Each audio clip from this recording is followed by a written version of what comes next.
want to take you guys along for a very simple week here in the country. So this is late February and there is just not a whole lot going on around the farm this time of year. However, we've been having some really pleasant weather, so we're taking advantage of that and just enjoying this season on the farm.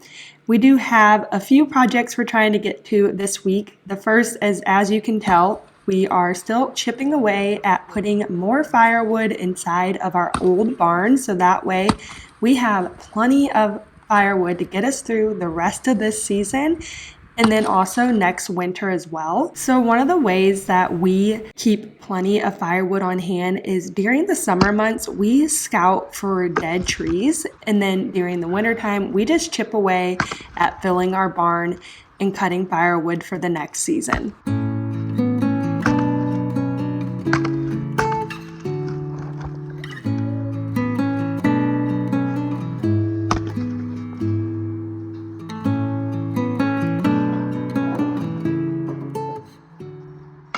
Just a couple weeks ago, like much of the country, we had a winter storm and the ground was just completely covered in snow, and we had sub-zero temperatures there for a few days.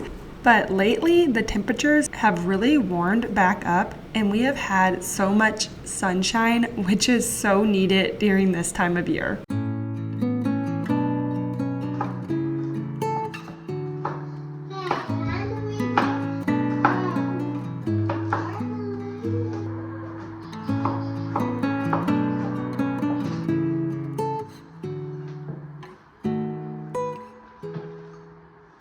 The very first thing that I'm going to get going in the kitchen this week is a batch of granola. So I have been really into making homemade yogurt lately. I used to always make kefir and turn it into smoothies, but my kids don't really like the kefir. It has a much more tangy taste than the yogurt does. So I just started making yogurt pretty much a batch every week in my Instant Pot. And I always just serve it with some frozen fruit and honey on top. But I wanted to try making a big batch of granola to add into the yogurt. So I went to the grocery store and picked up some nuts, coconut chips, and dried fruit in order to get all this together this morning and then have it for our yogurt throughout the week. Both the yogurt recipe that I used to make it in the Instant Pot and then this granola recipe came from my sister Lisa's blog, Farmhouse on Boone. So I can link those recipes below. I am also going to be making a creamy chicken pasta for dinner this evening, and I'm going to also make some sourdough garlic knots to serve along with it, and that recipe comes from her website as well.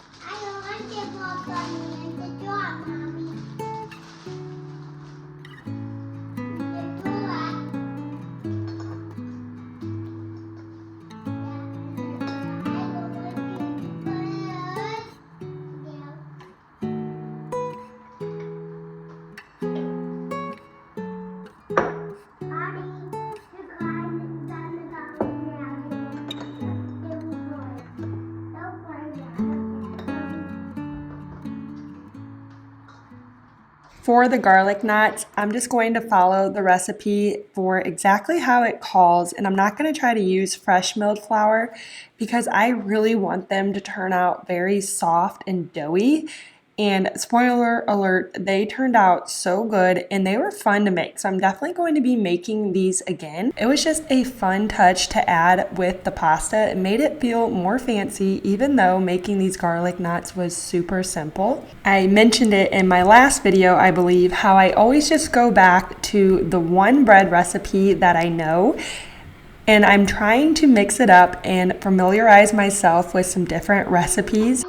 Making your own breads from home and using sourdough is such a simple way to start cooking from scratch. And one of my favorite reasons to make my own breads at home is store-bought breads have so many added ingredients, but making sourdough breads or baked goods, it's just simple ingredients and it always turns out so good.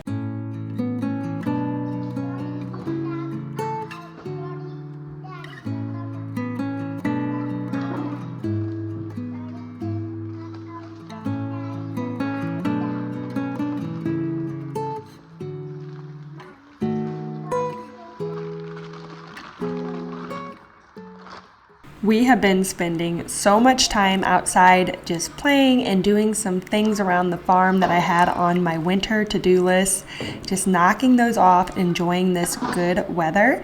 I also have a bunch of fat still in my freezer from our last harvest of cattle, and we'll be harvesting more cattle in March, so I'm needing to use this fat, so I'm just going to go ahead and get it rendering and do a few renders on it throughout the week. I like to do a full roaster at a time. It is a very simple process, but it is messy, so I find just doing a lot of it at a time really helps cut down on the amount of dishes and makes cleanup much easier. And now that I got that rendering, I decided to go ahead and make some dinner really early on in the day. And that's because we are trying to enjoy this beautiful February weather. And as soon as the kids wake up from their nap, we're going to head out to the park for the afternoon. So I thought making this pasta right now, I could get it cooling and then have it in the refrigerator and just warm it up this evening for dinner.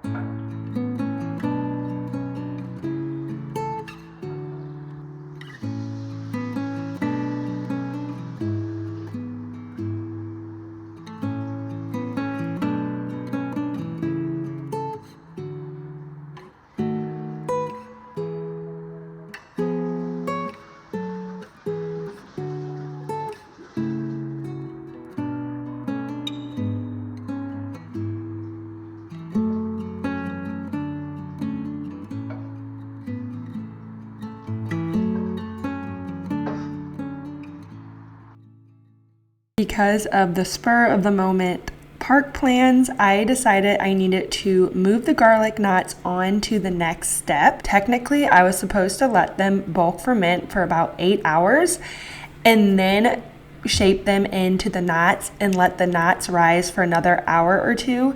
But I knew that I would probably stay at the park until dark, and when I came home, dinner would be a rush. So I already had my pasta going. I decided to shape and do the garlic knots now and then just let them ferment on the counter until I got home to bake.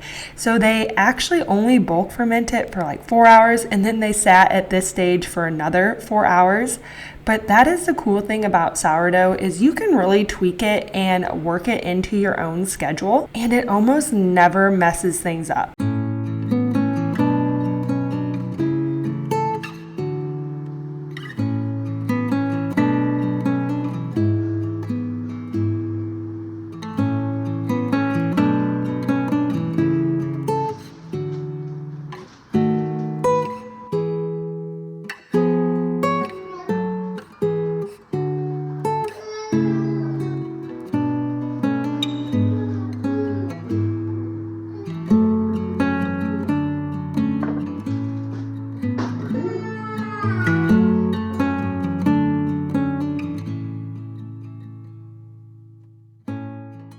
My plan for the tallow is to render it 3 times. I'm going to render the biggest portion of it only 2 times and then put it into jars so that way I can use it for cooking tallow.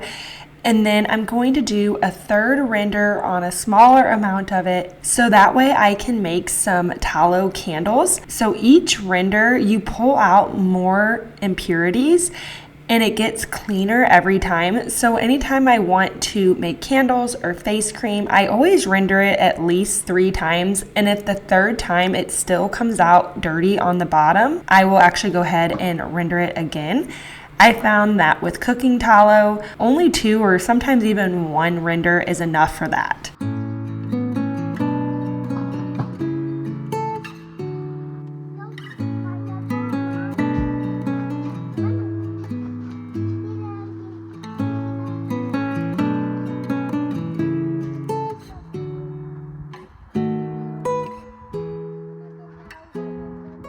Most of the time on the farm, getting outside and enjoying the weather consists of knocking out some chores on the to-do list.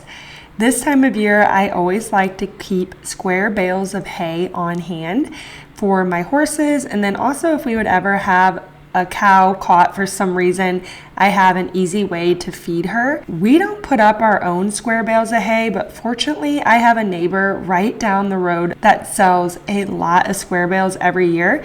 So about every month I just go and pick up another 20 to 25 bales to just keep on hand.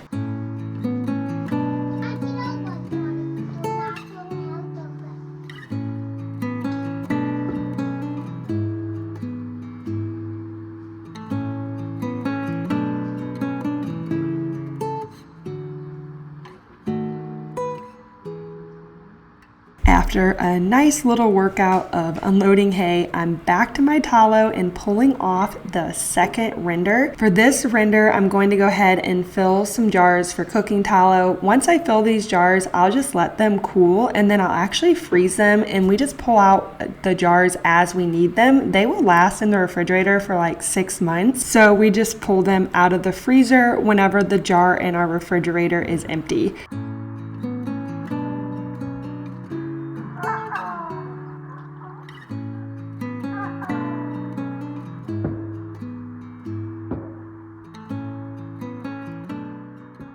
I'm going to render the tallow for my candles one last time inside in the crock pot. And once I pull it out, I'll let it solidify, pull off any impurities that came from that last render, and then I'll add in some essential oils to scent my candles. Lately, I have noticed that I can't use any candles in my house that aren't homemade or just plain and natural. I get headaches, so I become very sensitive to not natural candles, but I always have a candle or two burning in my kitchen, so I'm trying to keep these tallow ones on hand. I also had some beeswax candles from Amazon that I liked a lot, so I'm gonna restock on those and then restock on these, and I should be set on candles for quite a while.